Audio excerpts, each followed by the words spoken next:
Hello friends, welcome to my channel studious people. आज की इस वीडियो में हम कवर करने वाले हैं अपने पैसिव वॉइस को, जो कि एक बहुत ज़्यादा कंफ्यूजन क्रिएट करने वाला टॉपिक है और बहुत से लोगों को इसमें कंफ्यूजन होती भी है। तो आई होप कि आज की इस वीडियो के बाद these passive voice will become the cup of T for you. तो अगर आपको इस कप ऑफ टी का मीनिंग पता है तो आप प्लीज़ मुझे कमेंट करके बताएं, अदरवाइज मैं अपनी नेक्स्ट वीडियो में इसको एक्सप्लेन करूँगी। तो आज आपको ये बिल्कुल समझ आ जाएगा। तो स्टार्ट करते हैं हम अपने एक्टिव वॉइस से। एक्टिव वॉइस क्या होते हैं? जो सेंटेंस हम अपने बिल्कुल सिंपल फॉर्मेशन के साथ बोलते हैं, लाइक सबसे पहले सब्जेक्ट, फिर हमारी हेल्पिंग वर्ब, फिर main verb and then object. तो जो बिल्कुल ये सिंपल रूल फॉलो करते हैं वो तो कैटेगराइज होते हैं एक्टिव वॉइस के अंदर। जैसे कि मैं आपको इसका एग्जाम्पल भी दिखा देती हूँ। राम स्टडीज अ बुक, यानी कि राम एक बुक पढ़ता है। मतलब जो भी सिंपल सेंटेंस होंगे, जैसे वह खाना खाता है, वह बाजार जा रही है, हम खाना खा चुके हैं, वह सुबह से पढ़ रही है। तो इस टाइप के बिल्कुल सिंपल सेंटेंस की जो भी हमारा सेंटेंस होगा उसके स्टार्टिंग में हमारा सब्जेक्ट आ गया एंड लास्टली हमारा ऑब्जेक्ट आ गया, और इनके बीच में जो भी वर्ड्स होंगे रूल के अकॉर्डिंग, तो वो सारे हमारे लाई करते हैं एक्टिव वॉइस के अंदर। आज मैं करवाने वाली हूँ आपको इन्हीं का वर्जन, यानी कि पैसिव वॉइस को। तो पैसिव वॉइस क्या है? आई होप आपको ये दिख रहा होगा, ठीक है। पैसिव वॉइस क्या है? It is a sentence structure which follow the below pattern. तो ऊपर जो हमने एक्टिव वॉइस पढ़ा अपना, उसमें क्या था? सब्जेक्ट स्टार्टिंग में एंड ऑब्जेक्ट लास्ट में। लेकिन पैसिव वॉइस में इसका उल्टा होता है। मेनली क्या रूल फॉलो होता है? सबसे पहले आप लगाएंगे object, after that helping verb, फिर वर्ब की थर्ड फॉर्म। ऊपर वाले सेंटेंसेस में जो हमारी एक्टिव वॉइस होती है उसमें हमारा था subject plus helping verb plus main verb and then object. लेकिन अगर बात करें पैसिव वॉइस की तो इसमें उल्टा है।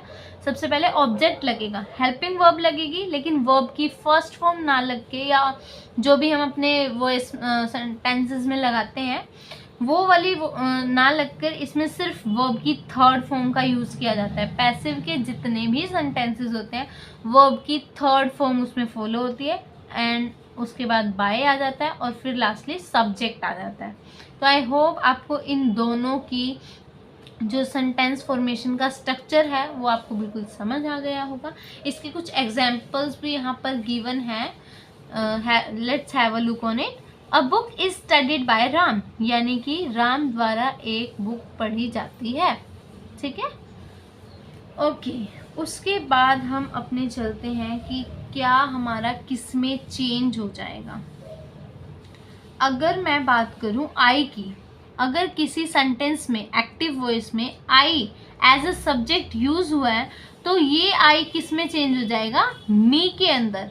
जब हम अपनी इस एक्टिव वॉइस को पैसिव वॉइस में चेंज करेंगे उस टाइम पर ये आई हमारा लास्ट में जब जाएगा तो ये मी बन जाएगा, वी हमारा अस बन जाएगा, यू का यू ही रहेगा, ही का हिम, शी का हर, दे का देम एंड इट का इट ही रहेगा। और अगर किसी का नेम भी हो तो नेम भी सेम रहेगा, ऐसा नहीं है उसके बदले कुछ और लगेगा, नेम भी सेम रहेगा। एक और चीज, जहाँ पर हु होगा, अगर किसी हमारे सेंटेंस में हु वाले सेंटेंस आते हैं तो हु हमेशा बाय हुम में चेंज हो जाता है। ये आपको ध्यान रखनी है बात। एक्टिव वॉइस में अगर कोई क्वेश्चन हमने हु में किया है तो उसका पैसिव वॉइस का जो स्ट्रक्चर होगा वो बाय हुम से फॉलो होगा। बाकी सब वही है कि ऑब्जेक्ट पहले आएगा, फिर वर्ब की हेल्पिंग वर्ब आएगी, फिर वर्ब की थर्ड फॉर्म आएगी, सेम रहेगा, बस ये हु की जगह बाय हुम का यूज़ किया जाएगा। जैसे मैंने आपको बताया कि आई की जगह मी लग जाता है, उसी तरीके से हु की जगह बाय हुम लग जाएगा। ओके, उसके बाद चलते हैं हम अपने एक और पे, दैट इज हु। अब ऊपर था हु, उसकी जगह हमने लगाया बाय हुम, और अगर क्वेश्चन में ऑलरेडी हुम है तो उसकी जगह हम लगा देंगे हु। अब इसका एक एग्जांपल भी देख सकते हैं आप यहाँ पे, हुम विल यू सपोर्ट, यानी कि तुम किसे सपोर्ट करोगे, तो इसका पैसिव वॉइस अगर मैं बनाना चाहूँ तो एक्टिव तो था कि तुम किसे सपोर्ट करोगे, whom will you support, यानी कि तुम किसे सपोर्ट करोगे, और इसका पैसिव क्या बन जाएगा, तुम्हारे द्वारा कौन सपोर्ट किया जाएगा, मतलब तुम किसको सपोर्ट करोगे, क्या बन जाएगा कि तुम्हारे द्वारा किसे सपोर्ट दिया जाएगा या किया जाएगा। तो इसको हम क्या बोलेंगे, whom मैंने बताया है आपको, who में चेंज होगा, तो who will be supported by you। अब ये विल का बी क्यों आया, ये आगे हम अपनी नेक्स्ट वीडियोस में कवर करेंगे, बस आज मैंने आपको इसका एक ओवरव्यू दिया है कि एक्टिव वॉइस है क्या, पैसिव वॉइस क्या है। तो एक कुछ इसके रूल्स भी हैं, जैसे कि जिस सेंटेंस में हमारे पास दो होंगे ना ऑब्जेक्ट, जैसे कि he gives a pen, he gives a pen और मी, ये यहाँ पर दो दो ऑब्जेक्ट्स आ गए। तो इस केस में जो भी ऑब्जेक्ट वर्ब के सबसे ज़्यादा पास में होता है उसी ऑब्जेक्ट को हम अपना सब्जेक्ट पैसिव वॉइस में मानते हैं। जैसे कि इसका एक एग्जाम्पल देख लो आप, he gives a pen to me. अब इसमें पेन भी है, मी भी है। अब हमें कंफ्यूजन होगी, हम मी से स्टार्ट करें अपना सेंटेंस या पेन से स्टार्ट करें। तो गिव्स हमारी वर्ब हो गई, वर्ब के सबसे पहले हमारे पास क्या चीज़ है, पेन है ना। अगर ये मी पहले होता तो मैं पहले मी लेती, लेकिन यहाँ पर पेन है तो मैं पेन को एज अ सब्जेक्ट यूज़ करने वाली हूँ। तो he gives a pen to me का क्या बन जाएगा, a pen is given to me by him. I hope आपको ये समझ आ गया होगा। अगर आपको इस टॉपिक में कोई भी डाउट है तो आप कमेंट सेक्शन में कमेंट कर सकते हैं। ओके, इसके बाद कुछ अलग से रूल्स हैं, जैसे कि if there is an object complement it will remain where it was in the active voice. यानी कि जैसे आप देख सकते हैं, I made him the president. तो अब यहाँ पर क्या है, एक हमने कॉम्प्लीमेंट किया है, किसके साथ, ऑब्जेक्ट के साथ। If there is an object complement, कि ऑब्जेक्ट के ऊपर कोई कॉम्प्लीमेंट है तो वो क्या रहेगा, सेम जगह पर रहेगा जैसा कि वो अपनी एक्टिव वॉइस में था। अब आपको इस एग्जाम्पल से बिल्कुल क्लियर हो जाएगा, आई मेड हिम द प्रेजिडेंट। अब ये देखो, इसकी हिंदी क्या हुई, आई मेड हिम द प्रेजिडेंट, कि मैंने उसे प्रेजिडेंट बनाया। ठीक है, तो अब इसका अगर मैं पैसिव वॉइस करना चाहूँ तो क्या, अगर मैं पहले प्रेसिडेंट वर्ड को यूज़ करूँ तो क्या मेरा पैसिव वॉइस बन सकता है। आप हिंदी में सोचिए पहले कि मैंने उसे प्रेसिडेंट बनाया, प्रेसिडेंट वह मेरे द्वारा, नहीं होगा ना। इसका एक मतलब प्रॉपर सेंटेंस क्या बन सकता है कि वह मेरे द्वारा प्रेसिडेंट बनाया गया, मैंने उसे प्रेसिडेंट बनाया और वह मेरे द्वारा प्रेसिडेंट बनाया गया। यानी कि जब हमने किसी के ऊपर कोई कॉम्प्लीमेंट किया अपने ऑब्जेक्ट के ऊपर, तो उस केस में ये हमारा जो ऑब्जेक्ट था वो स्टार्टिंग में नहीं आने वाला, उसको क्या है, उसी की जगह रखना है हमें अपने पैसिव वॉइस में भी। तो आई made him the president, made के साथ क्या है, आप ऐसे भी देख सकते हैं, जैसे पिछले उसमें रूल में हमने किया था कि मेड के साथ अगर हमारे पास दो ऑब्जेक्ट्स हैं तो जो हमारे वर्ब के साथ रहेगा हम उसी को लेंगे। तो अब आप देख सकते हैं यहाँ पे मेड के साथ हिम है पहले, तो मैंने हिम को क्या कर दिया, एज अ ऑब्जेक्ट माना, he was made the president by me. तो आई होप आपको ये समझ आ गया होगा। उसके बाद अगर मैं बात करूँ प्रेपोजिशंस वाले सेंटेंसेस की, if there is a preposition with the verb, कि अगर किसी वर्ब के साथ हमें प्रेपोजिशन मिलती है तो वो क्या है, सेम उसी वर्ब के साथ रहने वाली है। He is knocking at the door. अब ये देखो, नॉक करना यानी कि खटखटाना, दिस इज अ वर्ब। अब इस वर्ब के साथ एट लगा हुआ है जो कि एक प्रेपोजिशन है। तो जो भी ऐसे सेंटेंसेस होते हैं कि he is knocking at door, यानी कि वर्ब के साथ हमारा जो भी प्रेपोजिशन है अगर वो लगा हुआ है तो वो वर्ब के साथ ही रहने वाला है।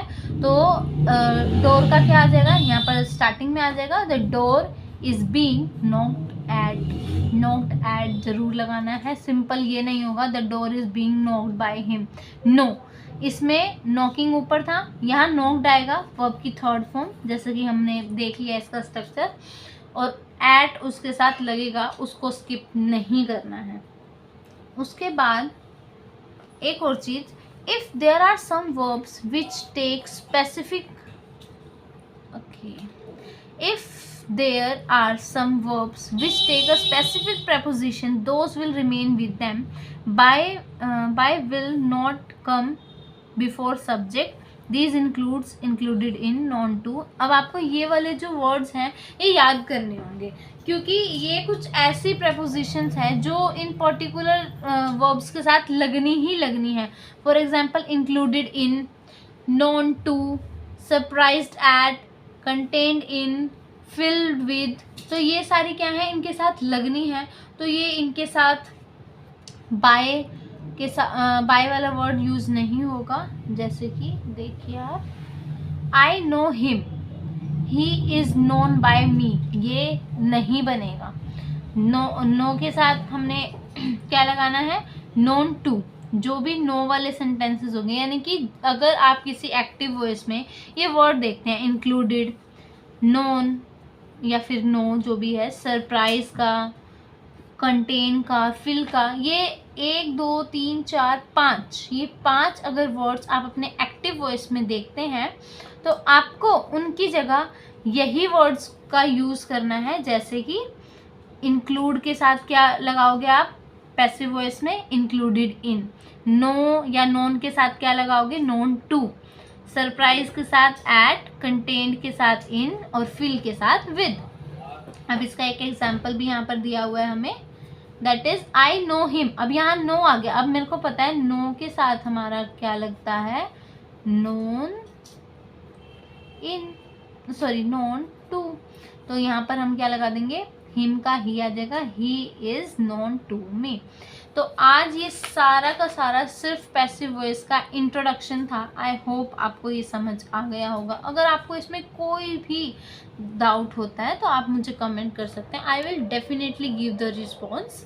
कल हम अपने टेंसेस को कंटिन्यू करने वाले हैं कि पैसिव प्रेजेंट इंडेफिनिट का पैसिव वॉइस कैसे बनेगा, जैसे कि प्रेजेंट इंडेफिनिट का पैसिव वॉइस कैसे बनेगा, कॉन्टिन्यूस का कैसे बनेगा, या फिर हम बात करें अपने परफेक्ट का, अपने पास्ट का. इन सब को हम 1 बाय 1 अपनी वीडियोस में चेक करने वाले हैं. तो आई होप आपको आज की वीडियो अच्छी लगी होगी. तो please like, subscribe and share it. Thanks for watching.